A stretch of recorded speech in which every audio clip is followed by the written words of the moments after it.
جس طرح اسلام نے ہمیں سونے کا طریقہ عطا فرمایا ہے، اسی طرح اسلام نے ہمیں سو کر اٹھنے کا طریقہ بھی عطا فرمایا ہے، اور اس سے اس بات کو سمجھنا مزید آسان ہو جاتا ہے کہ جو مذہب ہمیں سونے کا اور سو کر اٹھنے کا طریقہ بتاتا ہے، وہ یقیناً ہمیں پوری زندگی جینے کا اور پوری زندگی گزارنے کا طریقہ بھی ضرور بتاتا ہے۔ تو جب نیند سے بیدار ہوں تو دونوں ہاتھوں کو اپنے چہرے پر اور اپنی آنکھوں پر اس طرح ملنا کہ نیند کا خمار دور ہو جائے۔ یہ ایک سنت عمل ہے۔ اب دیکھا جائے تو یہ ایک سنت عمل ہے، اور اس سنت عمل سے فائدہ ہمارا ہے۔ اس کے باوجود اللہ تعالیٰ مفت میں ہمیں اجر بھی عطا فرما رہے ہیں۔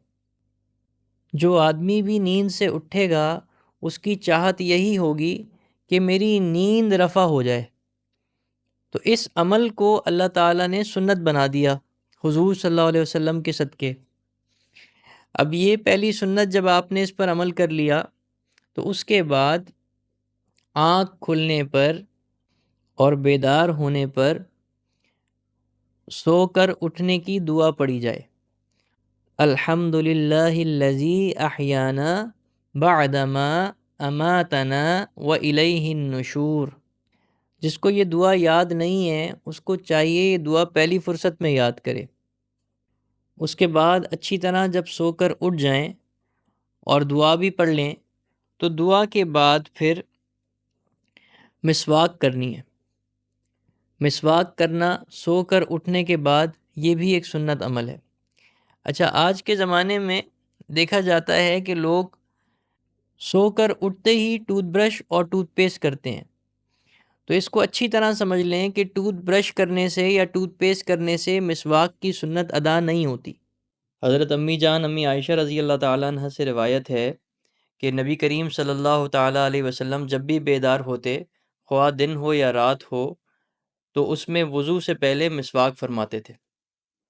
امی جان سے ایک اور روایت منقول ہے کہ آن حضرت صلی اللہ تعالیٰ علیہ وسلم نے فرمایا کہ مسواک منہ کی صفائی کا ذریعہ ہے اور اللہ تعالیٰ کی خوشنودی حاصل ہونے کا سبب ہے۔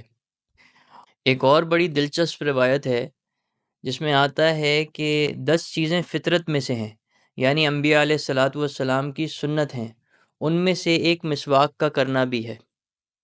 اللہ نے امت میں بہت سے لوگوں کو یہ توفیق دی ہے کہ جب وہ صبح اٹھتے ہیں تو وہ مسواک کرتے ہیں۔ البتہ بہت سارے ایسے بھی ہیں جو عادی ہو چکے ہیں اور وہ برش اور ٹوتھ پیسٹ سے کام چلاتے ہیں۔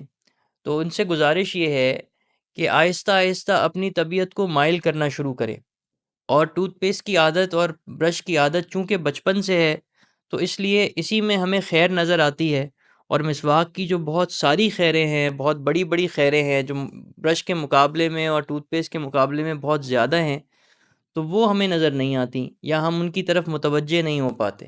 یہ صرف اس وجہ سے ہے کہ ہم نے اپنے آپ کو شروع سے مسواک کی عادت نہیں ڈالی۔